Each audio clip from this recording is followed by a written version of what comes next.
Time to end this hellhole. I pulled out my knife and threatened Carly, as I calmly but sternly said, "Change of plans, Carly. Tonight you are going to experience a different type of hell." I made sure to say it in a dark, deep voice to intensify her fear. I always did love watching my prey have a panic attack. As I prepared myself for her fearful reaction, I just heard nothing but silence and saw no drastic movement from her. In fact, Carly's face looked like she was deep in thought, trying to analyze the current situation, and she was so far gone in her personal thought to comprehend the current situation. I knew she was annoying, but I didn't believe she was this slow. Nevertheless, I was eagerly waiting for that shocked face to turn into intense fear and utter horror. But I forgot who the fuck I was dealing with. Much to my surprise, this bitch Carly just started to laugh. "Ha! You got me. Good one, old man." As she brushes off my hand with the knife like it was nothing. It's not like she didn't notice the knife. She definitely acknowledges it. But all she did was scoff at it, roll her eyes, dismiss it as she turned to look at the window and start humming to herself as she starts to look at the night, swallow the woods with its eternal darkness. Okay, what in the actual fuck is going on with this bloody girl? I must admit, this is new to me. I've never experienced anything like this before. I was not expecting this. I am starting to wonder if this girl functions at all. Either this girl is a complete moron who doesn't value her life, or the fucking whore is not taking me seriously, and if that's what she is doing, I shall stone the whore to death for devaluing me as a man. Listen here, you bitch. I'm not joking. This time, she was directly looking at me with a very bothered face. But much to my surprise, she seems to be bothered and focus on the wrong bloody thing. A normal individual would be scared about the current situation, utterly terrified, and focus on the knife, intimidated by my threatening demeanor. But of course, Carly is a whole different type of breed, where common sense is thrown out the window. Perhaps it was never there to begin with. Instead, this bitch decides to focus on my tone of voice and choice of words. She puffed up her face and began to scold me about my manners.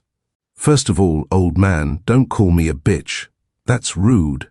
Second, how exactly am I supposed to take you seriously with a 3-inch dull knife? What are you going to do? Peel and cut me some apple slices as you feed me into being submissive? Like, whatever, old man. This cunt is asking for it. I decided to end this torturous encounter. As I was about to launch my attack on Carly, she quickly reached and side jabs me on my right torso. The bitch jabbed me hard because I was in intense pain. My body reacted and curled on my side, but I was so distracted with the pain that I didn't realize that Carly took advantage of the situation by force, bending my arm towards my direction, making me use my right arm to hit my left upper shoulder at a fast velocity to make sure my knife impales me. She then uses her right hand to gain control of the steering wheel, getting us off the road and steering my car to a ditch and plowing it to the nearest tree.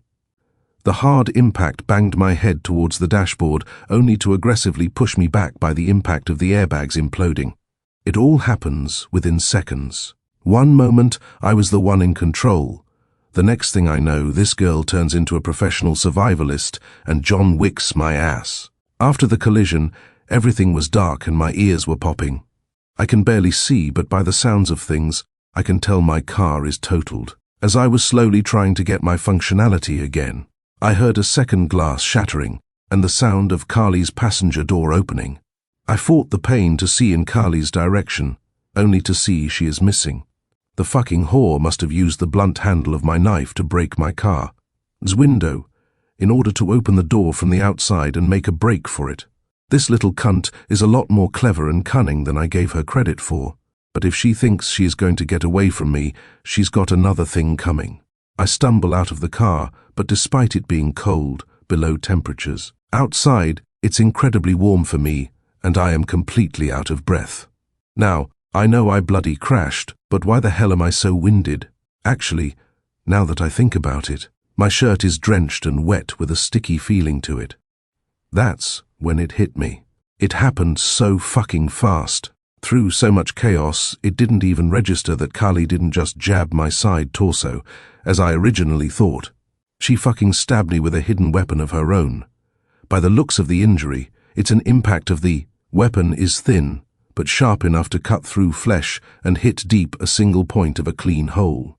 If I didn't know any better, I'd say she just stabbed me with something resembling an ice pick. Did Carly have a hidden weapon within her sleeve? I go to the back of my car, grab my axe and kill Kit, and head toward the dark woods. Injured, bleeding, doesn't matter. I will hunt her down and send that fucking bitch straight to the pits of hell where she belongs. She belongs.